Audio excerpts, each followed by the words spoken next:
Alrighty, ladies and gentlemen, welcome to another episode of Shoe Game. We got another Jordan 1 for you guys. And this episode and next episode will be the last two episodes of all the shoes I've had in my collection since I started doing these reviews or whatever.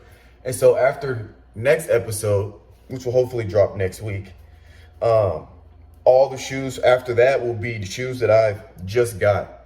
So pretty much shoes as I get them or as I buy them or as they come in, I'll be doing them more of an unboxing like I did with I don't even remember which ones I had. But anyway, there'll be more of an unboxing because I'll wait and do the video as I'm opening the box for the first time. So without further ado, we have the Jordan 1 mid top three. Now this is the mid top three. The retro top threes I'm actually trying to get.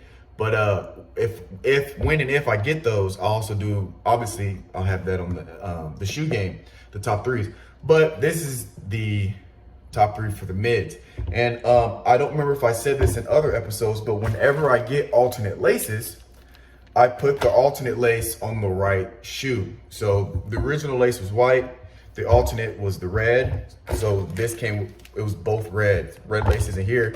So I always put the alternate lace on the right shoe if it works. I actually just got a shoe that's coming in that I will do, not next episode, but that next one or the one after that.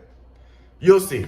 It's a shoe that came in and it actually looks better without the alternate laces because it's a solid color. You'll know what I'm talking about when I get to the episode. But anyway, I put alternate laces on if they work with the shoe. So as you can see, the top three, so it's red, white, and blue.